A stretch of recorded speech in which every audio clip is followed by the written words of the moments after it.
Hello, friends, and welcome to another session of Our Orthodox Faith. This is Presbytera Stephanie, and I'm here with my husband, Father Alexey. Welcome to our classroom. So last week, we talked about Jesus's miracles. Do you remember miracles are very amazing things that happen, things that we can't explain and we can't do ourselves as humans, but they happen because God can do anything. Can you say that with us? God can do anything. So another part of what Jesus did when he was here is he taught people. Now, how many of you know someone who's a teacher? Raise your hand.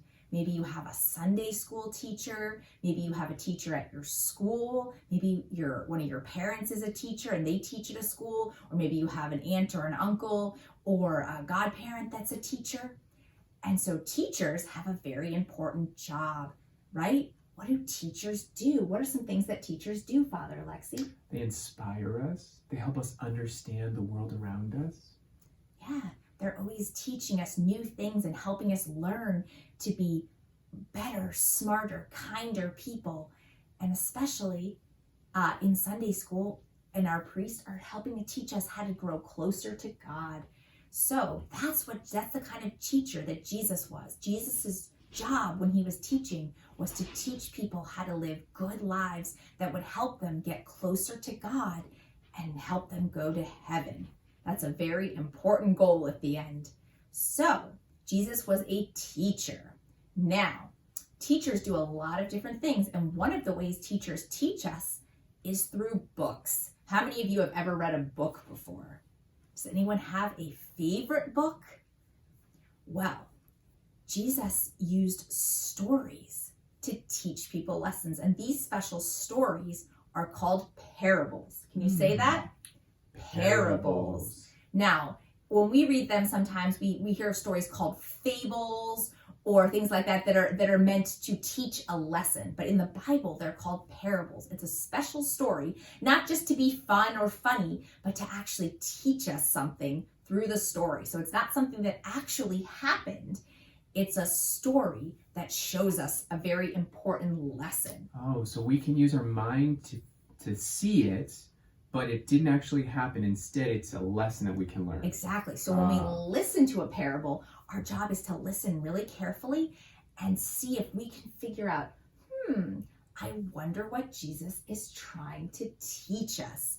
So you might know stories like the story of the tortoise and the hare. I know that one. Does everyone know the story of the tortoise and the hare? That's what's called a fable, a story that teaches us a lesson. So let's see if we can remember what happens in the story of the tortoise and the hare. First, we've got our two friends, the tortoise and the hare there, and they decide to have a race. Do you like to run, Father Alexey? I love to run.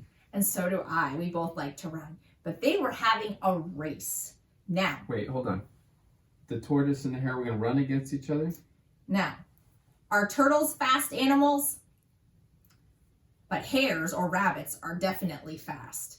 So who do you think is going to win this race? Definitely the hare. That's what I think too. But guess what happens? They decide to race. And the hare takes off, bounding away. He's running. And the tortoise is just walking along nice and slow. Well, the hare gets pretty far along and he thinks, getting kind of tired. And there's no way this tortoise is going to be here anytime soon. I have so much time before he even gets close to me. I'm going to take a nap. Uh-oh. I see where this is going. Now, what do you think he was being? Do you think he was maybe being a little prideful, thinking he was so much better and faster than the tortoise? So he took a nap. Guess what happened? He slept for a really long time. Meanwhile, Mr. Tortoise is just walking along, walks right by sleeping Mr. Hare, and walks right across the finish line. By the time the hare wakes up, he bounds away trying to get there, but it's too late. Guess who won the race? So that story was a lesson. It taught us something. It did. Now, what do you think it taught us?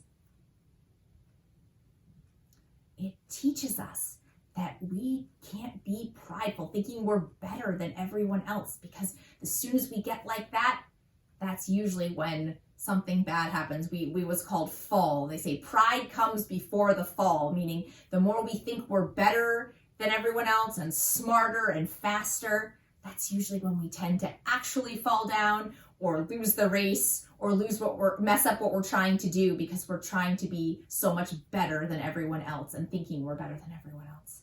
So that's a little lesson that we've learned in a fable, a story that you've probably heard before. Now we're going to talk about one of Jesus's parables, and it's called the parable of the Good Samaritan.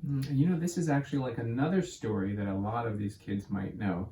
Maybe we'll put those pictures over here to help them understand what was happening in the parable. All right, see if you recognize what book this is. Okay. So, there was a man who was traveling from what's called Jerusalem to Jericho, and he ran into some thieves. Now, what are thieves? Are those good people? Thieves are people who take your money.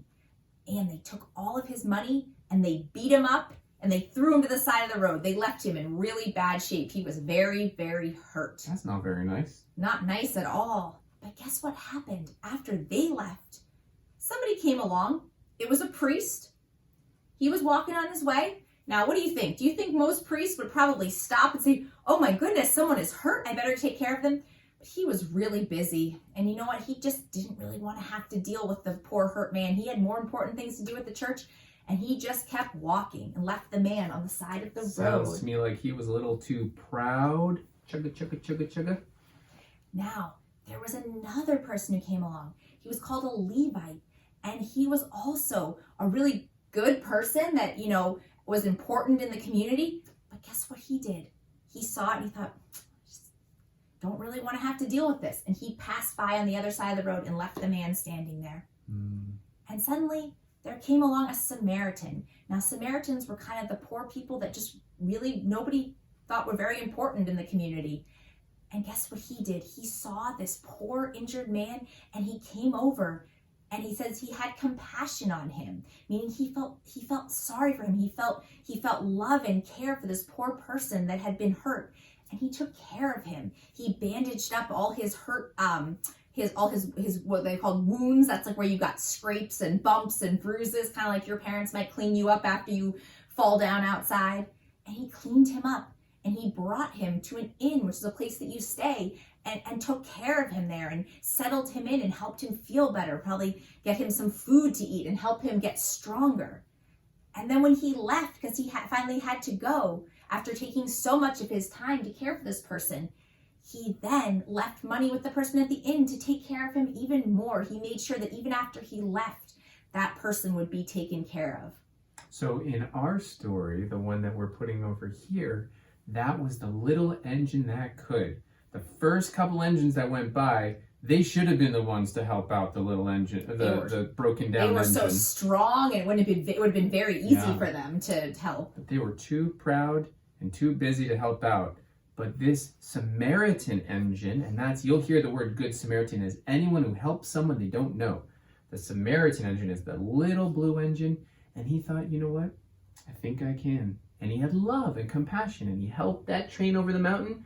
And in this story, in the parable in the Gospels, the Good Samaritan shows us how we're supposed to be as Christians. Exactly. So we're supposed to see the people around us, and if we see that they need something, we're supposed to help them. Even if we're right in the middle of doing something else, even if we'd really rather do something else, it doesn't really feel like something we'd like to do right now. If our friend falls down because we're all racing to the playground, instead of racing ahead and trying to get to the swing first so we can get to swing, we should help them up, make sure they're okay, right? If our brother or sister is building something and the tower falls over and they're so sad and they're crying, instead of running off to go play another game, maybe we help them rebuild that tower, even though it means we might have to wait a little longer to do what we wanted to do. So Jesus says that's how we're supposed to treat our neighbors. Now, our neighbors, when we think about it, we think about the people that live in the houses next to us, maybe on our street. But our neighbor, who is our neighbor? Well, someone asked Jesus that question. That's actually how this whole parable starts. And Jesus ends the parable by saying, who do you think was a good neighbor in this story? Was it the priest, the Levite, or the Samaritan? You tell me, who do you think was a good neighbor? The Samaritan, that's right.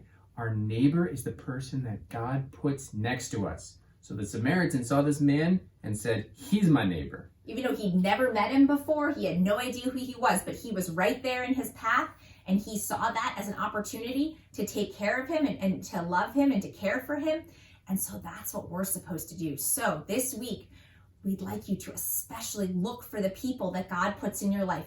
Maybe one of your parents is carrying a bunch of things into the house and they look like they're about to drop something, and we run and grab a bag from them or hold the door for them. Maybe our brother or sister is struggling to build something or fix something, and we go over and we help them. Maybe one of our friends is struggling to climb up somewhere or play on the playground with something, and we help them. We wait with them. We make sure they're okay if they fall down. And an even more special kind of love for people is when we think about them when we don't see them. So maybe this would be a nice time to call someone that's kind of lonely, whether it's your grandparents or someone in your parish that hasn't heard from you in a while. That's something we can always do, is call people, especially right now, to check in on them. Or send a card if maybe someone we know is not feeling well. Cards are a great way of doing it. And that can brighten someone's day. It's something they can put up in their rooms and they can think of you. So let's all work on being a really good neighbor this week, because we learn from Jesus that this is what we are called to do. This is what we are taught by him to do. This is our job as Christians, is to love our neighbor. In fact, in the New Testament, when someone says, what is the greatest commandment? Jesus says, love the Lord your God with all your heart, your mind, your body, and your soul. And, meaning it's just as important, love your neighbor as yourself. So we all like to take pretty good care of ourselves, make sure we have the food we want, the toys we want, the games we want. That's how we're supposed to love all of the people around us. We'll see you next week. God bless your day.